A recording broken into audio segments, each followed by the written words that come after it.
Hello, stranger. Okay, guys, I think I only have 46 minutes on this battery. Also, I know this battery lies.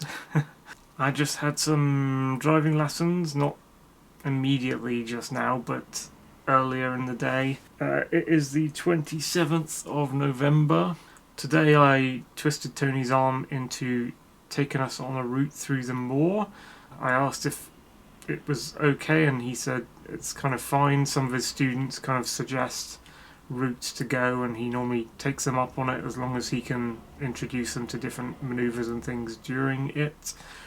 My idea was to go a route that we take quite often to the moor, which is to go to Harford Bridge, turning off the A386, go over the bridge there, over the Tavy, take the right up something called Batteridge Hill, mainly for this little stretch here, up a steep slope, Batteridge Hill, because it's a narrow road, almost single file. Every now and then there's a tiny bit of a bay on either side, but mostly it's very high hedges, so it's like a meeting point for vehicles on Dartmoor, where you have to reverse if you meet one. He said we could do it and maybe do a few practice runs of what I do in a reverse situation, as if there was a car there, but while there were no cars there. We went up there, we did two pretend reverses as if a lorry was coming down the hill. I don't think lorries necessarily come down there, but you often get caught with cars up there. It was like a little crossroads halfway up the hill we used, where he said, right, lorry's coming, stop and reverse. And he got me doing the thing where you put your hand on the armrest of the passenger, which I felt a bit awkward with, because I thought, if I do this wrong, if I do this too fast, I'm going to accidentally slapping my driving instructor, which would not be good. So cautiously go and put your hand behind the headrest, because it moves my shoulders, because I have a bit of a curvy spine, and allows me to kind of look out the back for reversing. So it's easiest thing to do is to look out of the back rather than using mirrors and stuff, or reversing camera to reverse. So we did that to imagine ourselves tucking in to give room to a wide vehicle, and did that twice and it kind of worked. It was alright. And then we actually did the hill, going up the narrow bit of Batteridge Hill, and instantly we did encounter a bunch of cars. We came up right up to a black Land Rover Discovery. They stopped, we stopped, like a Mexican standoff, and I was ready to reverse after doing all that. Just go take this off because it's very hot. Bing! I was ready to reverse after our little practice runs that we did, so I was just about to select reverse gear when Tony went, oh, he's moving back. I was like, oh, damn it. And he flashed us apparently, and I missed it, and he stopped, and Tony caught it, and as soon as I looked up, the guy went from still in his big Land Rover Discovery thing to moving slowly backward. And I was like, oh, this is I was ready to give way to him. It's just because we have a learner L on our car that this guy's decided to reverse all the way up the hill to try and find a space. And we had a little bay to the left of us that we just passed, so we had an easier route to get into somewhere where he could overtake. But I guess the experienced driver just thought, I'm going to take the initiative, because they didn't quite understand what we were doing. So that was annoying. It's like, damn, I didn't get to do it with real cars. Land Rover started reversing back up Batteridge Hill, and behind there was some orange car. I don't know, I think Tony said it was a Toyota Yaris or something. It was a small orange car, and they stopped so the Land Rover could go backwards, and I think the orange car reversed back a little bit as well, so that they could give room for us to pass. There was also a car behind us, so if we started reversing, there was a little grey car behind us that would have had to figure out what we were doing, and they would have had to move back. But unfortunately, we didn't get to test that. It was tight between us and the Land Rover Discovery, but we squeezed through, and then we're at the top of the Batteridge Hill thing, and that was the main bit I knew that was going to be the narrow place where you'd have to reverse a lot. That's what I mainly wanted for the route we took. but also to go out onto the moor and do some moor driving, and in particular to park in some odd-shaped moorland parking spots. But ideally in my head I was imagining that there would be lots of people out on the moor, so there'd be lots of cars parked in those bays, or all the weird angles that they park, so you'd have to go in and figure out how to position your car to get the last space sort of thing. But we got up there, and there's hardly anyone on the moor today. There's like Coxtor car park. We went in, did a bay park. There's literally only 2 cars in there. I don't think I've ever seen it so empty. So it was very easy. We were just like, Tony said, "Do you want a forward bay park there next to that car?" And it's like just this huge empty, it's like being at the Overton Aerodrome or something, just huge empty space everywhere that you can park in. I was like, alright, but there's no challenge here whatsoever. So we parked in there, then we went out. I told him that the Staple Tours car park had been blocked off by boulders because of the mud there. I told him I was a bit of a tour bagger and I was pointing out tours to him, and he said he used to walk up on the moors a lot because he lives like the Overton and Dowsland area, so he walks up to Sharpetor from Dowsland somehow. I assume he goes up from Yenadon down. Yeah, we went through the normal route that we've often gone to get to Princetown, you know, passing through Merivale and stuff. Wasn't particularly hard. I had to select lowish gears for the bottom of hills going up a steep hill, like at the bottom of Merivale near the pub, to go back up again.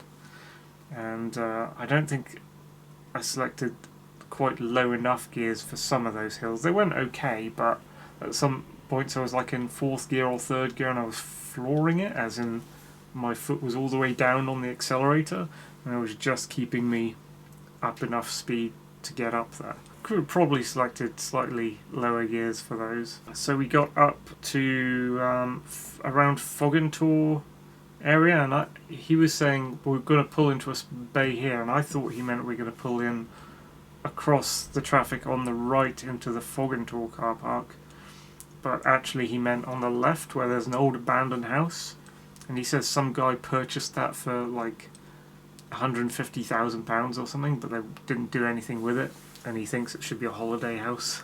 And then we did little debriefs every time we pulled in, and we zoomed off, took a right into Princetown. I didn't realise the route into Princetown is like a double lane 2-way road with a white line in the middle, and then sometimes the white line vanishes and then the white line appears again, and the white line vanishes and the white line appears. I didn't know that was going on. You know, the road narrows slightly, comes out, narrows, comes out. So that was something I wasn't 100% prepared for.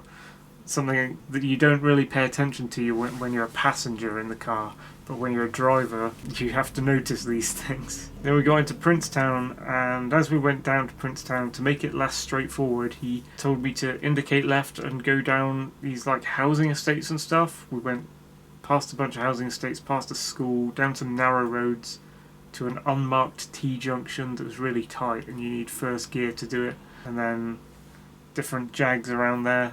Like there's a one-way system that appears with there's a no entry sign at first, and then it loops around into a one-way system that comes out of the no entry sign and then takes you out back to the main road.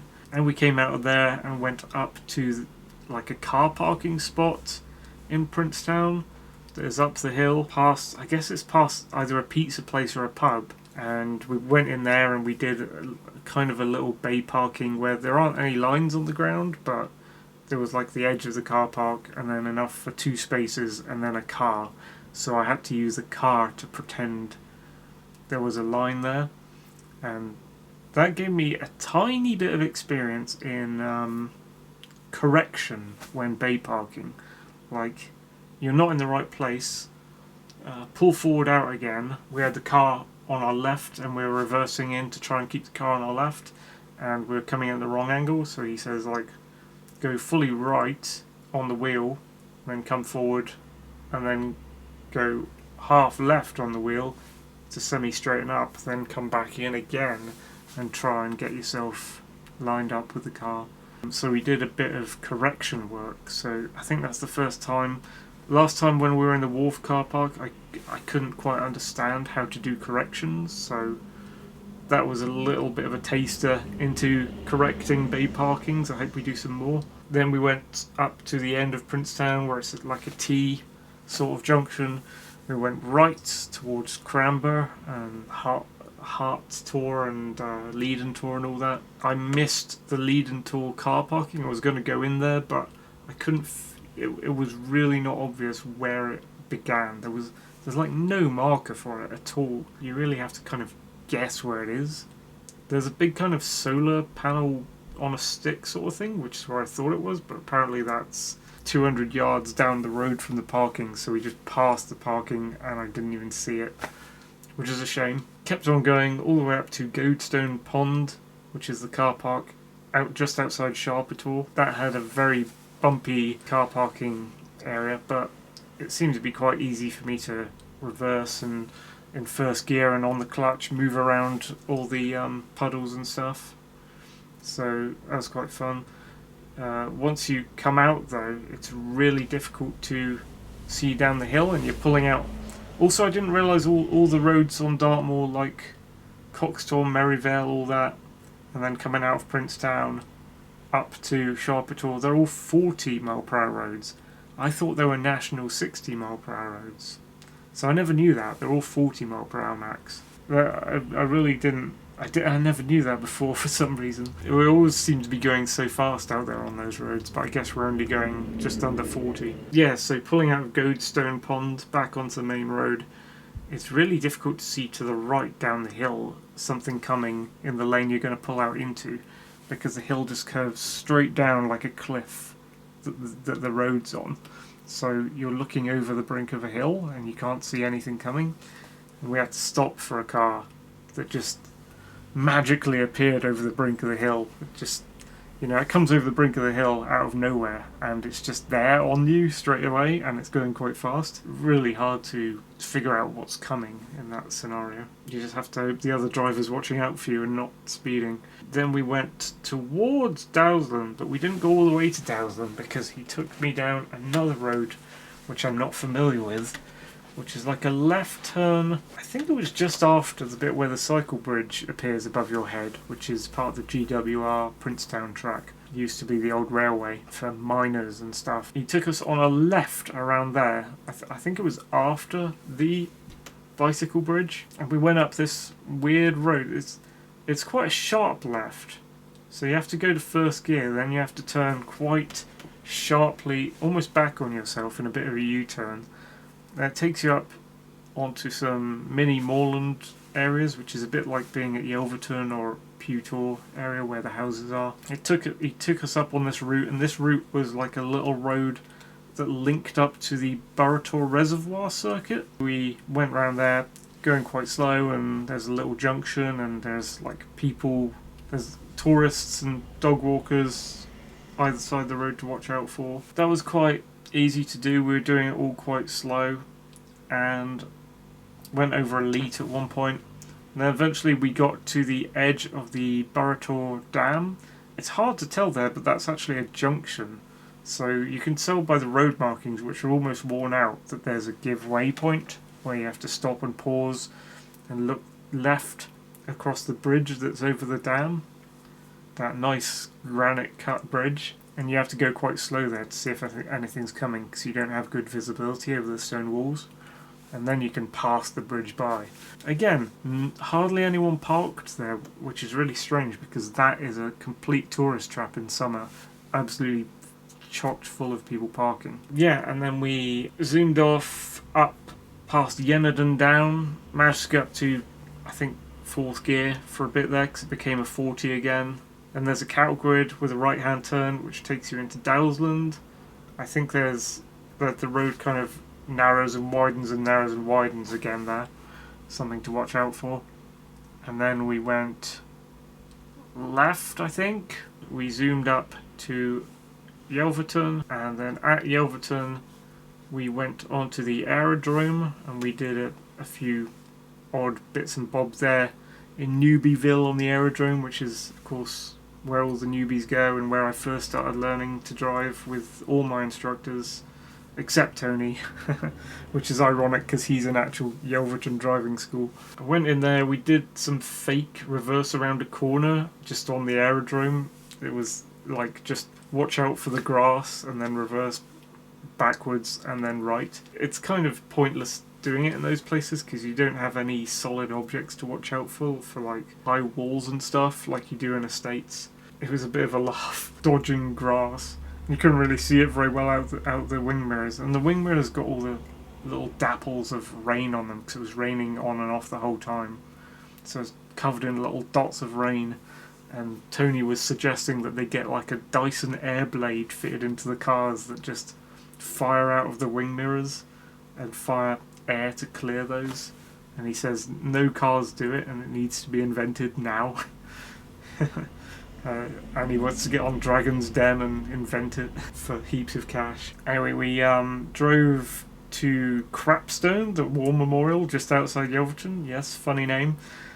And then he took me down a weird housing estate, which was quite narrow the whole way, so just needed to go low speed to manage it, to be honest. Yeah, then we went back up to Yelverton. I can't remember what else we did there. We basically went after that and parked up, I think. Oh, we did one going round. He wanted to do one U-turn on the roundabout, and apparently I didn't lane switch at the end before leaving the roundabout. And he was like, "What's going on there?"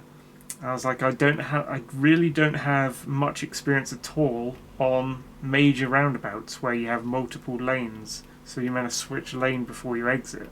And he was like, oh, like he was surprised, because we only did like 2 when I was in Plymouth, and there isn't really one in Tavistock or Launceston. There's like one, the Penny Gillam roundabout, but it's not like mega multiple lanes. There's like 2 lanes, I think, or something. Maybe there's 3, I'm not sure. I thought there was 2. One of our future lessons, I'm going to have to go back into Plymouth and do more major roundabouts, because I obviously haven't got it in my mind that you're meant to lane switch to your left before you leave the roundabout, sort of thing. Yeah, just not enough experience in that, really. I know how to do the mini roundabouts, sort of, and I know how to do the medium roundabouts that don't have multi-lanes, but I need more of the mega roundabouts. Anyway, I better wrap this up before my battery kills the video and corrupts the file. That's pretty much all we did today.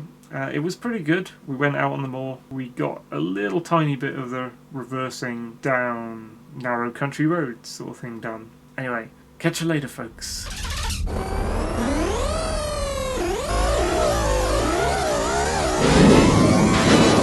This is Blue Leader to Blue Bikes. Run these guys into your jet walls. Copy, Blue Leader. Copy, Blue Leader. This is Gold 1 to Gold 2 and 3. Split up. Take them one on one.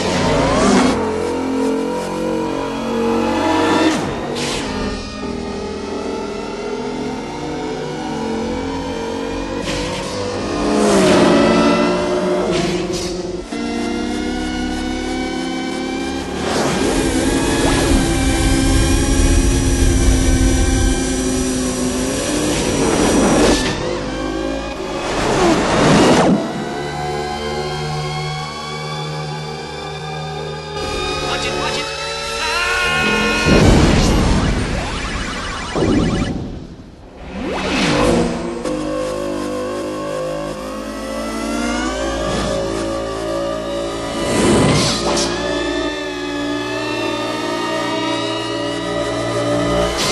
Taking him into the maze.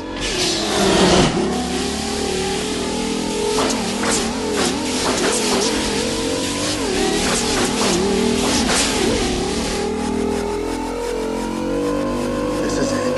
Come on.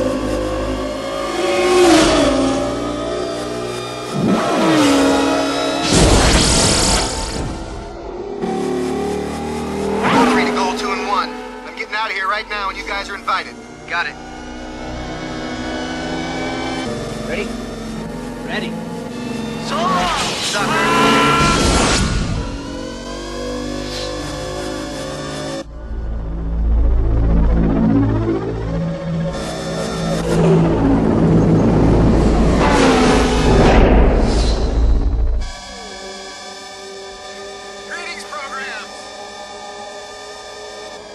video game warriors escaping Game Grid. This is an illegal exit.